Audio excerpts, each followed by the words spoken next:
यमुना नदी के तट पर बसी हुई श्री कृष्ण जी की नगरी वृंदावन, जिसे पवित्र ब्रजभूमि का हृदय स्थान भी कहा जाता है। कंस के बढ़ते हुए अत्याचारों को देखकर भगवान श्री कृष्ण जी बचपन में अपने परिवार के साथ में वृंदावन में बस गए थे। वृंदावन के कनकन में भगवान श्री कृष्ण और राधा रानी का साक्षात निवास है। जैसे कि यह निधिवन, जहाँ पर आज भी भगवान श्री कृष्ण जी राधा रानी के साथ में भक्तों को दर्शन देने के लिए आते हैं। वृंदावन जाना जाता है अपने प्राचीन ऐतिहासिक स्थलों और आज के ज़माने के अद्भुत नायाब खूबसूरत मंदिरों के लिए। जैसे कि वृंदावन का ये भव्य मंदिर, इस मंदिर के वास्तुओं को 500 किलो सोने का प्रयोग करके बनाया गया है। वृंदावन के बिना मथुरा की पहचान अधूरी है। आज के इस यात्रा में हम आपको भगवान श्री कृष्ण जी के लीला स्थली वृंदावन धाम का संपूर्ण यात्रा कराने वाले हैं। वृंदावन धाम की यात्रा में आप अपने पहले दिन की शुरुआत श्री ठाकुर बाके बिहारी जी का दर्शन करके शुरू कर सकते हैं। इस मंदिर के अंदर जाने के लिए आपको काफी भीड़ का सामना करते हुए मंदिर के अंदर जाना होता है।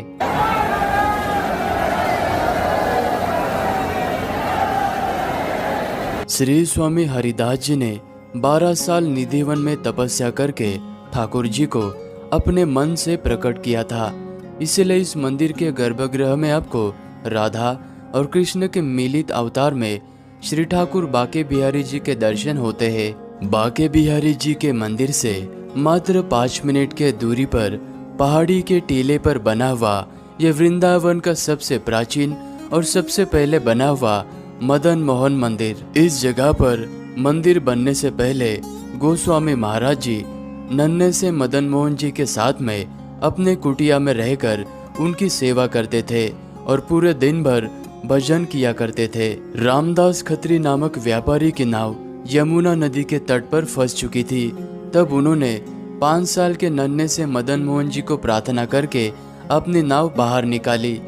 मदन मोहन जी के लीला से प्रसन्न होकर और अपने व्यापार के मुनाफे से उन्होंने इस मंदिर का निर्माण करवाया था।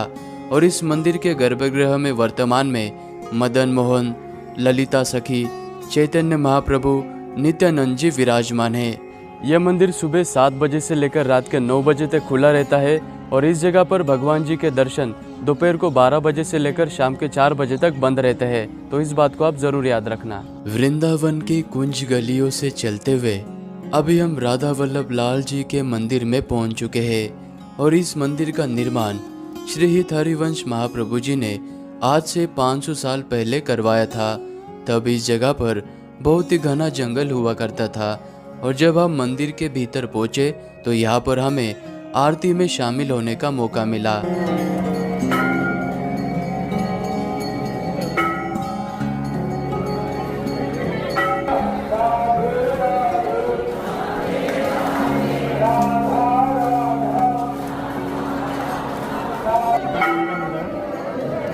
राधा वल्लभ लाल जी के मंदिर में दर्शन करने के बाद अभी हम गोविंद देव जी के मंदिर में आ चुके हैं। लाल बलुआ पत्थर से बना हुआ यह मंदिर संपूर्ण वृंदावन धाम का सबसे प्रभावशाली एवं भव्य मंदिरों में से एक है।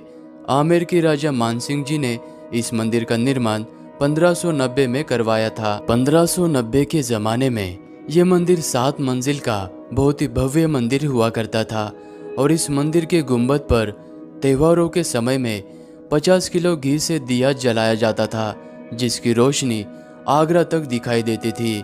इसी रोशनी पर नजर पड़ने के बाद औरंगजेब ने इस मंदिर को तोड़ने के आदेश दिए थे। लेकिन ये मंदिर तोड़ने से पहले राजा मानसिंह जी ने इस मंदिर में स्थापित सारे देवी देवताओं की प्रतिमा राजस्थान के जयपुर में स्थलांतर की। 200 साल तक ये मंदिर खंडर अवस्था में रहा। बाद में 1850 में अंग्रेजों के ज़माने में इस मंदिर के अंदर पुनः मूर्तियों को स्थापन किया गया और वर्तमान समय में आपको गिरिधारी गोविंद जी, चैतन्य महाप्रभु, नित्यानंद जी, राधा कृष्ण और जगन्नाथ जी के दर्शन होते हैं। श्री कृष्ण जी ने 16,801 रूप लेकर तुलसी वन में महारास रचाया था। वो जगह यही है जिसे निधिवन के नाम से जाना जाता है। निधिवन यानी कि तुलसी का वन। माना जाता है कि आज भी भगवान श्री कृष्ण जी राधा रानी के साथ में रात्रि के समय में निधि वन में रास लीला करने के लिए आते हैं और निधि वन के ये सारे पेड़ गोपियों में परिवर्तित हो जाते हैं। निधि वन के भीतर आपको कई सारे भक्तगणों की यह समाधि स्थलियाँ नजर आएगी। ये वही भक्तगण है जो कि रात्रि में निधि वन में घुसे थे ताकि वह भगवान श्री कृष्ण जी का दर्शन कर सके, लेकिन वह दर्शन नहीं कर पाए। इसीलिए शाम के 7 बजे की आरती हो जाने के बाद निधि वन में कोई भी प्रवेश नहीं करता। निधि वन के बिल्कुल पास में ही अपने विशिष्ट शिल्पकला के लिए जाना जाने वाला और सर्पाकार आकृति के खंभों से बना हुआ ये सुंदरता का नायाब नमूना श्री शाहजी मंदिर।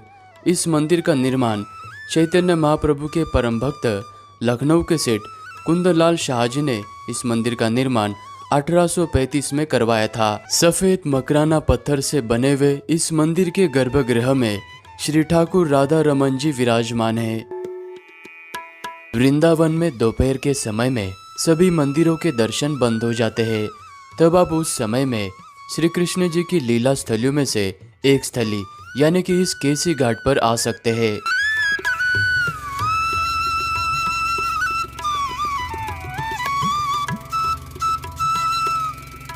यमुना नदी के इसी केसी घाट पर नन्हे से बाल कृष्ण जी ने केसी नामक दैत्य का वध किया था और यहाँ पर शाम को यमुना मैया की आरती होती है, तो आप उस आरती में भी शामिल होने आ सकते हैं। अभी हम वृंदावन धाम के सबसे बड़े रंगनाथ जी के मंदिर में आ चुके हैं। इस मंदिर का निर्माण 1845 में लक्ष्मी चंद्र जैन जी के द्वारा पुत्र प्राप्ति के खुशी में निर्माण कराया था। रंगनाथ जी के मंदिर में जाने के लिए 7 बड़े भव्य प्रवेश द्वार है और इस लक्ष्मी प्रवेश द्वार से अंदर जाने के बाद सबसे पहले आपको रंग बिहारी जी यानी कि रंगनाथ जी शयन मुद्रा में दर्शन देते हुए नजर आएंगे और गर्भगृह के अंदर गुरुदेवी और महालक्ष्मी जी भी विराजमान है और गर्भगृह के सामने ये सुंदर नक्काशीदार आपको मंडप भी नजर आएगा। रंगनाथ जी के मुख्य गर्भगृह में जाने से पहले इस मंडप के बाहर आपको 490 किलो का ये सोने का स्तंभ नजर आएगा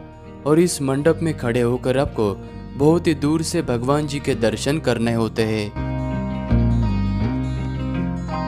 मंदिर के मुख्य गर्भगृह के पास में आपको ये भगवान जी का बहुत ही खूबसूरत शीश महल भी देखने को मिलता है।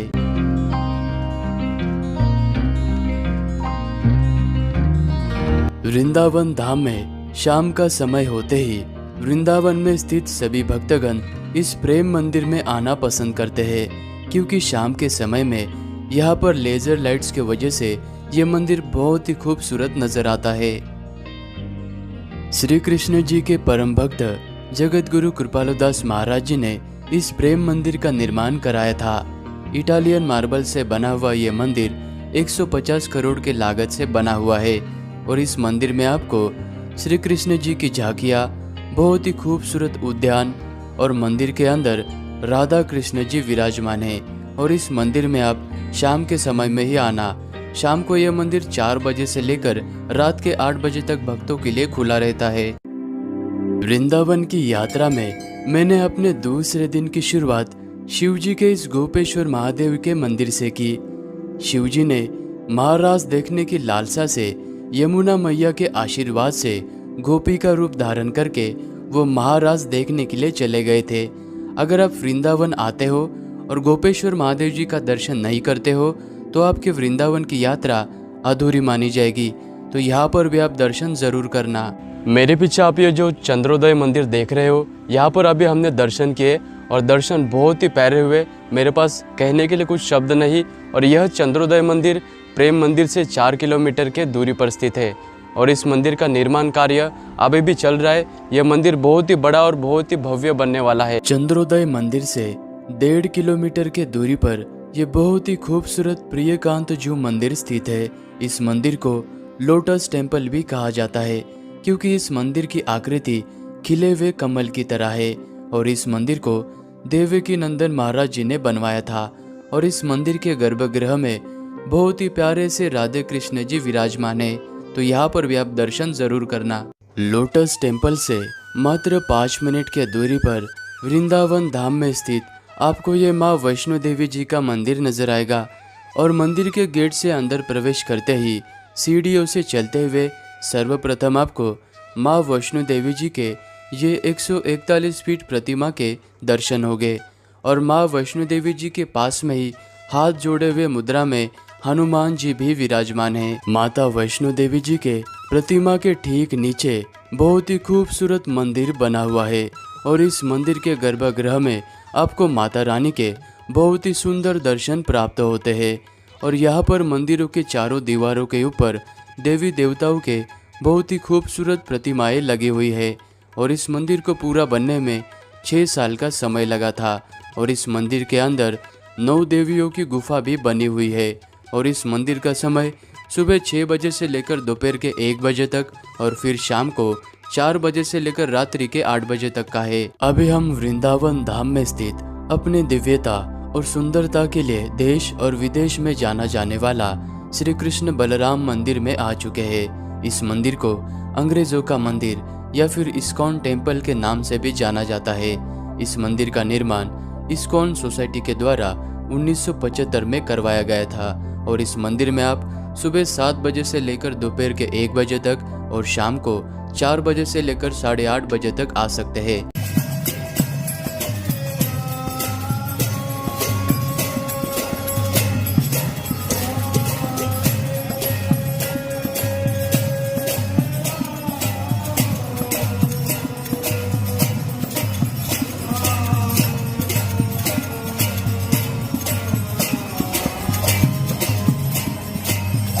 अगर आप वृंदावन की यात्रा में आते हो तो यहाँ के इस राधा रमन जी के मंदिर में दर्शन जरूर करना, क्योंकि यहाँ पर दर्शन करने के बाद श्री गोविंद देव जी, श्री गोपीनाथ जी और मदन मोहन जी के दर्शन करने का फल प्राप्त होता है। हरे राम राम राम हरे हरे। वृंदावन के पवित्र भूमि पर इस मंदिर को जयपुर मंदिर के नाम से जाना जाता है। राजस्थानी शैली में बना ये मंदिर जयपुर के महाराजा सवाई माधव सिंह जी ने अपने गुरु के प्रसन्नता में इस मंदिर का निर्माण कराया था। इस मंदिर के भीतर आते ही आपको ऐसा एहसास होगा कि मानो आप किसी राजा के राजमहल में आ चुके हैं। इस मंदिर का गर्भगृह बहुत ही विशाल है और यहाँ पर राधा माधव जी के साथ में ही अन्य देवी देवता विराजमान है। जयपुर मंदिर से मात्र 5 मिनट के दूरी पर ये पागल बाबा जी का मंदिर स्थित है। सफेद संगमरमर से बना हुआ ये मंदिर 1979 में महाकाली जी के परम भक्त संत लीलानंद जी ने बनवाया था। संत लीलानंद जी ठाकुर भक्ति में इतने लीन रहा करते थे तो लोग उन्हें इस कारण से पागल बाबा कहते थे। ये मंदिर 9 मंजिल का बना हुआ है और इसके हर मंजिल पर देवी देवता विराजमान हैं और यहाँ पर आपको बहुत ही अद्भुत झांकियाँ भी देखने को मिलती है। समय मिलने पर यहाँ पर भी आप जरूर आना। हमारी वृंदावन की यात्रा यहीं पर समाप्त होती है। अगर मेरा ये वीडियो आपको अच्छा लगा तो वीडियो को लाइक करना, कमेंट भी ज़रूर करना और मिलते हैं आपको अगली यात्रा में।